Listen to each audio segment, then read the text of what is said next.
Hi friend, आज हम चक्रवृद्धि ब्याज को समझेंगे।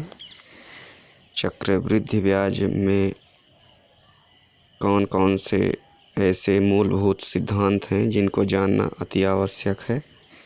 तो सबसे पहले हम आपको थोड़ा इसके मूलभूत सिद्धांत से परिचित कराते हैं। तो चक्र ब्याज में आपको हमेशा के लिए समझ लेना ज़रूरी है कि जो मूलधन दिया जाता है उसमें प्रथम वर्ष तो वही मूलधन प्रयोग किया जाता है, लेकिन अगले वर्ष के लिए वह मूलधन बदल जाता है। मतलब चक्र ब्याज में प्रतिवर्ष मूलधन बदलता जाता है। चक्र ब्याज को अंग्रेजी में कंपाउंड इंटरेस्ट बोलते हैं और इसको शॉर्ट फॉर्म में आप CI बोलते हैं। तो जो चक्र ब्याज है दोस्तों, तो इसीलिए चक्र ब्याज में कोई भी जब ब्याज दर दी जाती है तो उसका इंटरेस्ट साधारण ब्याज की तुलना में ज़्यादा आता है। एक वर्ष का चक्र ब्याज और एक वर्ष का साधारण ब्याज तो समान होता है, लेकिन एक से ज़्यादा वर्षों के लिए जब चक्र ब्याज निकाली जाती है और उसी समान समय के लिए जब साधारण ब्याज निकाली जाती है तो दोनों के ब्याजों में अंतर होता है। मतलब चक्र ब्याज अधिक होती है और साधारण ब्याज कम होती है। साधारण ब्याज में चूँकि मैं अभी नहीं बता रहा हूँ आपको, उसकी व्याख्या नहीं कर रहा हूँ, लेकिन थोड़ा समझने के लिए मैं यहाँ पर आपको बताऊँगा। तो साधारण ब्याज में दोस्तों मूलधन समान रहता है, मूलधन नहीं बदलता है, और चक्रवृद्धि ब्याज में मूलधन परिवर्तित होता रहता है। प्रथम वर्ष तो जो मूलधन दिया जाता है वही रहता है। मूलधन को प्रिंसिपल बोलते हैं और इसको संक्षिप्त रूप से P लिखते हैं। तो दोस्तों इस तरीके से आपको समझना है कि चक्र ब्याज में मूलधन परिवर्तित होता है और साधारण ब्याज में मूलधन अचर रहता है, यानी परिवर्तित नहीं होता है। तो दोस्तों मैं आज आपको चक्र ब्याज सालाना ब्याज दर का प्रयोग करके बताऊंगा। चक्र ब्याज में सालाना, तिमाही, छमाही सबके नियम अलग होते हैं, लेकिन आपको मूलभूत तरीके से मैं आपको चक्र ब्याज बता दूंगा कि सालाना ब्याज दर में आप किस तरीके से उपयोग करेंगे। दर को इंग्लिश में रेट बोलते हैं। इसका संक्षिप्त फॉर्म स्मॉल आर और कैपिटल आर आप दोनों यूज़ कर सकते हैं। दोस्तों इसके बाद होता है समय। समय को इसमें चक्र ब्याज के सूत्र में N से प्रदर्शित करते हैं और साधारण ब्याज में इसको T से भी आप प्रदर्शित कर सकते हैं। तो जो ये P, N और R हैं, इन्हीं से चक्र ब्याज का अपना सूत्र बनता है। चक्र ब्याज का जो सूत्र बनता है उसमें P फिर 1 + R बटा 100, ये पैरेंथेसिस ब्रेस बंद, और फिर -1। दोस्तों यह चक्र ब्याज का अपना सूत्र है। इस सूत्र के माध्यम से यदि हम चक्र ब्याज निकालते हैं तो इसमें मूलधन में परिवर्तन नहीं समझ में आता है, क्योंकि यह एक ही बार में मूलधन प्रयोग कर ली जाती है यहाँ पर। और यहाँ पर दोस्तों मैं N लिखना भूल गया, ये N। तो दोस्तों जो यह सूत्र है, यह सूत्र को यदि डिफ़ाइन करते हैं तो यह है कि मिश्र धन में, चक्र मिश्र धन में मूलधन घटाया गया है। यानी चक्र मिश्र धन में चक्र ब्याज जब निकालते हैं तो चक्र मिश्र धन में प्रथम वर्ष का मूलधन घटा देंगे तो चक्र ब्याज आता है। यानी यह चक्र मिश्र धन का सूत्र है। पी का अंदर गुणा करेंगे तो दोस्तों चक्र मिश्र धन को CA भी बोल सकते हैं, कंपाउंड अमाउंट, या मैं इसको मिश्र धन ही बोलूँगा A। तो इसका भी सूत्र मैं इसलिए लिख रहा हूँ ताकि थोड़ा मैं आपको जब एक्सप्लेन करूँ तो आपको समझ में आ जाए।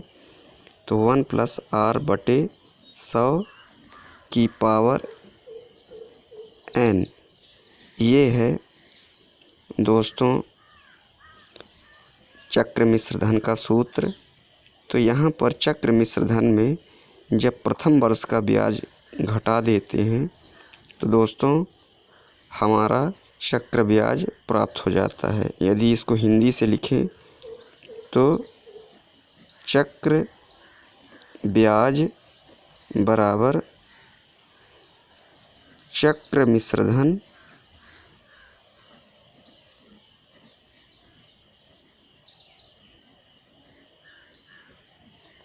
माइनस प्रथम वर्ष का मूलधन।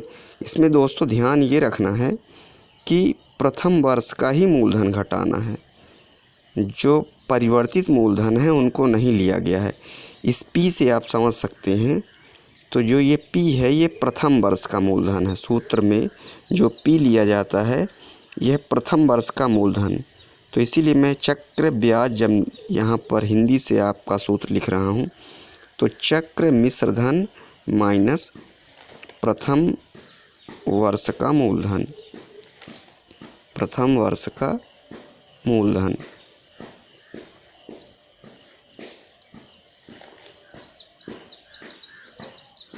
तो दोस्तों थोड़ा वीडियो में क्लैरिटी नहीं आ पा रही है, मौसम भी ख़राब है और यह मोबाइल के द्वारा मैं वीडियो बना रहा हूँ तो थोड़ा वीडियो स्पष्ट नहीं है। पर मैं आपको पूरा वीडियो, यहाँ पर चक्र ब्याज लिखा हुआ है, फिर चक्र ब्याज को कंपाउंड इंटरेस्ट कहते हैं, संक्षिप्त रूप से आप CI लिखेंगे। फिर मैंने बताया मूलधन, मूलधन को इंग्लिश में प्रिंसिपल आप बोलते हैं।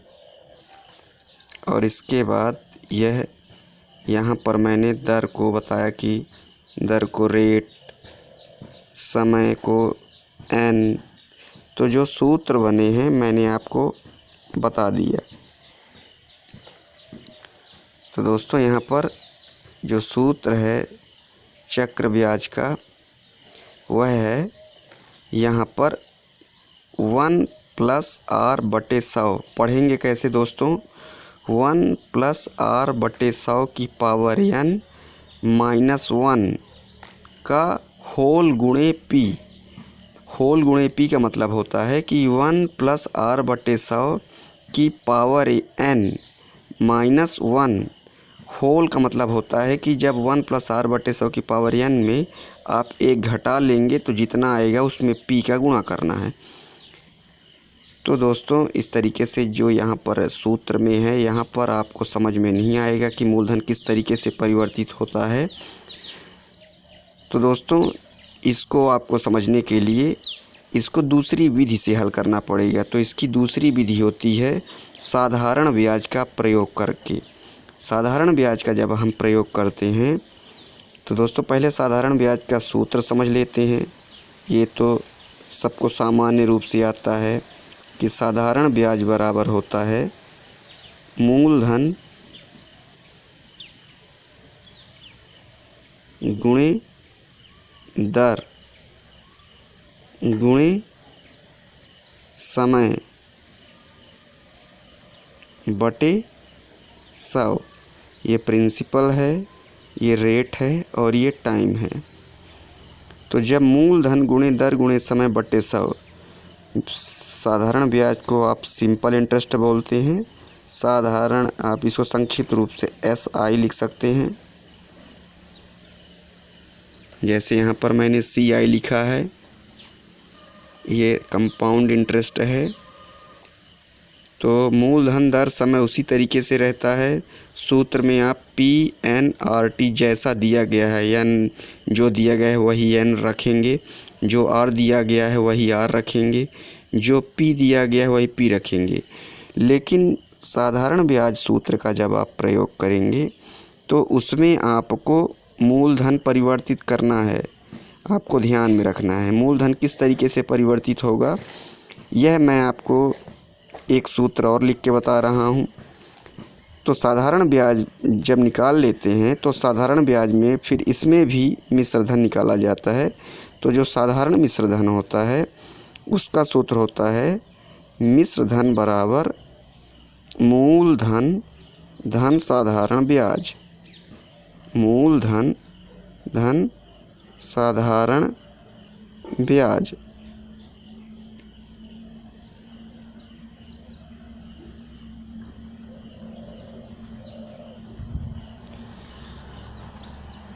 तो जो ये मिश्रधन होता है इसका सूत्र होता है मूलधन धन साधारण ब्याज। तो दोस्तों जब मूलधन धन साधारण ब्याज का इस्तेमाल करते हैं तब आपको चक्र ब्याज में जो मूलधन परिवर्तित होता है समझ में आएगा। तो दोस्तों जब साधारण ब्याज सूत्र का प्रयोग करेंगे चक्र ब्याज निकालने के लिए तो मैं अभी आपको सालाना ब्याज दर के बारे में बता रहा हूँ कि सालाना ब्याज दर का इस्तेमाल करेंगे। तो सालाना ब्याज दर का जब आप इस्तेमाल करेंगे तो इसमें समय दिया है, मान लीजिए n बराबर 3। तो आप 3 को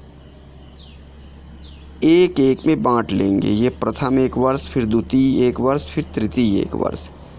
यह सूत्र माने यह जो मैं नियम बता रहा हूँ आपको, यह नियम आप तब इस्तेमाल करेंगे जब ब्याज दर सालाना दी हो। मान लीजिए कि सालाना ब्याज दर आपकी 3% है। मान लीजिए कि सालाना ब्याज दर जो है वह 3% है। सालाना आपकी जो ब्याज दर है वह 3% है। तो जब सालाना ब्याज दर दी रहेगी तो यहाँ पर जो समय दिया रहेगा, चाहे 5 दिया रहे तो 5 एक आएंगे, 6 दिया रहे तो 6 एक आएंगे। तो यहाँ पर आपको 3 साधारण ब्याज प्राप्त होंगी। इस एक के लिए एक साधारण ब्याज, इस एक के लिए साधारण ब्याज, इस एक के लिए साधारण ब्याज। तो सालाना ब्याज दर आप इस्तेमाल करेंगे। तो दोस्तों जो मुझे मूलभूत आपको समझाना है कि साधारण ब्याज का जब आप प्रयोग करेंगे तो हर साधारण ब्याज के लिए मिश्रधन निकालते जाएंगे। तो जैसे प्रथम वर्ष आपने जो P दिया हुआ है, मान लीजिए प्रथम वर्ष का P आपको दिया गया, जो P पहले दिया गया वो दिया गया 6000 रुपये। दोस्तों इस वीडियो में मैं यह सवाल लगा के नहीं बता पाऊँगा। इस सवाल को मैं आपके लिए छोड़ रहा हूँ। कमेंट सेक्शन में मुझे हल करके बताइएगा कितना उत्तर आएगा चक्रवृद्धि ब्याज का, और मैं अगला वीडियो इसको हल करके बताऊंगा।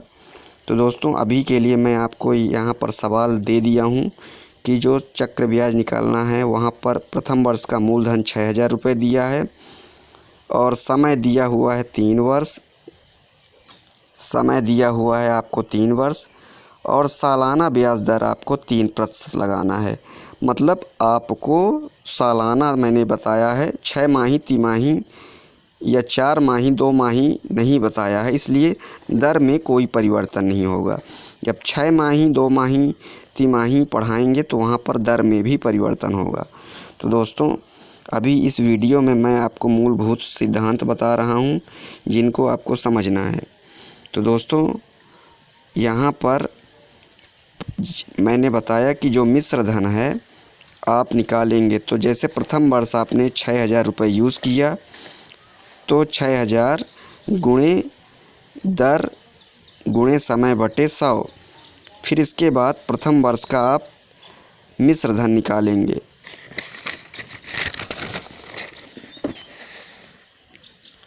दोस्तों इसके बाद जैसे आप साधारण ब्याज सूत्र का प्रयोग करेंगे तो साधारण ब्याज सूत्र का जब आप प्रयोग करेंगे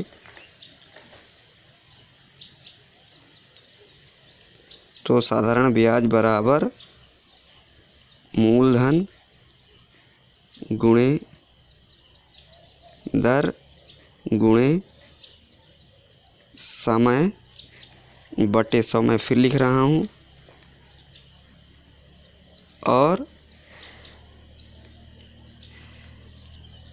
इसके बाद आप मूलधन में प्रथम वर्ष का मूलधन उसे मानेंगे। तो मूलधन लिखेंगे 6000, ये 6000, दर आपकी नहीं बदलेगी, 3% रहेगी, और समय आपका 3 वर्ष दिया है तो 3 ना लिख के प्रथम यानी 1 ही।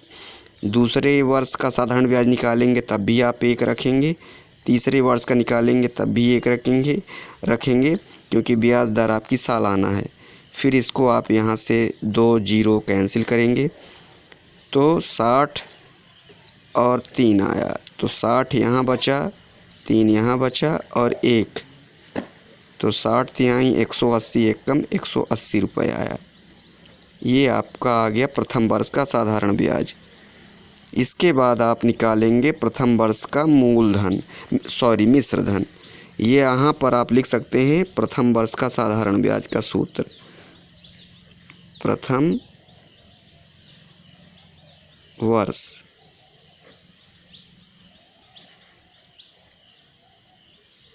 का साधारण ब्याज, यानी ये जो आया आपका प्रथम वर्ष। अब प्रथम वर्ष का मिश्रधन निकालेंगे तो सूत्र मैंने पहले बताया है कि जो आपका मूलधन होगा उसमें साधारण ब्याज जोड़ देना है। तो यहाँ प्रथम वर्ष का ही मूलधन और प्रथम वर्ष का ही साधारण ब्याज जोड़ेंगे। तो प्रथम वर्ष का आपका मिश्रधन, प्रथम वर्ष का मिश्रधन बराबर प्रथम वर्ष का साधारण ब्याज या प्रथम वर्ष का मूलधन, पहले मैं लिख रहा हूँ प्रथम वर्ष का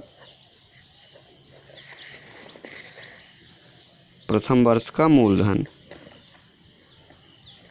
और प्रथम वर्ष का साधारण ब्याज। वर्ष लिखने से आपको धोखा नहीं होगा मूलधन का, और साधारण ब्याज समझने में सरलता होगी। प्रथम वर्ष का साधारण ब्याज, प्रथम वर्ष का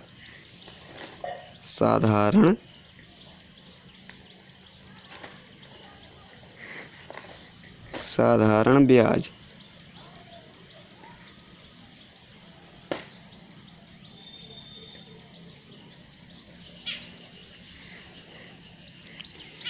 तो दोस्तों यहाँ पर आपको समझना है प्रथम वर्ष का मिश्रधन बराबर प्रथम वर्ष का मूलधन धन प्रथम वर्ष का साधारण ब्याज।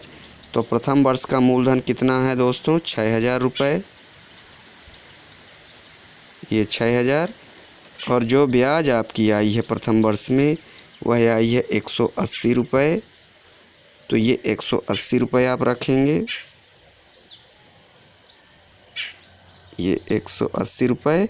तो कुल मिला के आपका ब्याज हो गया 6180 रुपये। तो इस तरीके से दोस्तों यह आपका मिश्रधन मालूम हो गया।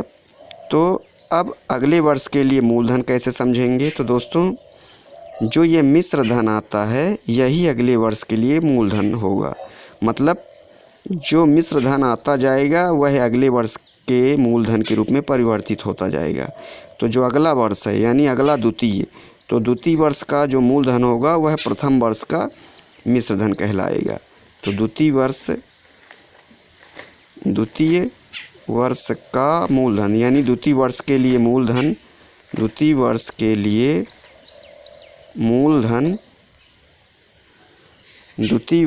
लिए मूलधन बराबर प्रथम वर्ष का मिश्रधन, प्रथम वर्ष का मिश्रधन।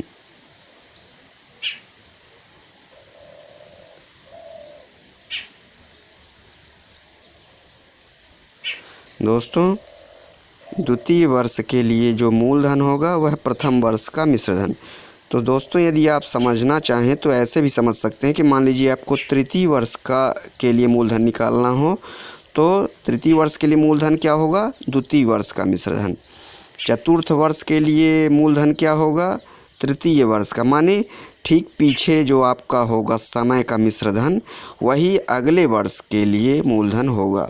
जैसे मान लीजिए 9 वर्षों का आपको मूलधन, 9वें वर्ष का मूलधन बताना है, तो आप बताएंगे 9वें वर्ष के लिए मूलधन बराबर 8वें वर्ष का मिश्र धन। यानी पिछले वर्ष का मिश्र धन जो होता है वह अगले वर्ष के लिए मूलधन का काम करता है। इसीलिए चक्र ब्याज में साधारण ब्याज की तुलना में उतने ही समय का ब्याज अधिक आता है, क्योंकि हर बार जो मिश्र धन हम प्रयोग करेंगे तो वह परिवर्तित होगा और बढ़ता जाएगा। तो दोस्तों इस तरीके से आप सवाल को हल करेंगे। तो यहाँ पर द्वितीय वर्ष के लिए जो मूलधन होगा वह 6180 रुपये होगा। जो प्रथम वर्ष का मिश्र धन है वह प्रथम वर्ष का मूलधन धन प्रथम वर्ष का साधारण ब्याज 6000 प्लस 180 रुपये, तो 6180 रुपये आया। तो द्वितीय वर्ष के लिए मूलधन बराबर प्रथम वर्ष का मिश्र धन, प्रथम वर्ष का मिश्र धन। तो दोस्तों इस तरीके से आपको समझना है। इसी तरीके से आप फिर लगाएंगे साधारण ब्याज का सूत्र। तो अब यहाँ पर जो साधारण ब्याज आएगा वह द्वितीय वर्ष का साधारण ब्याज।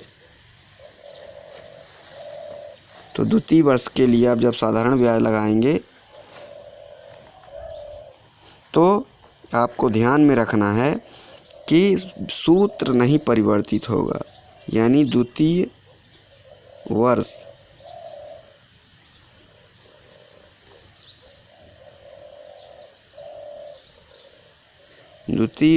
का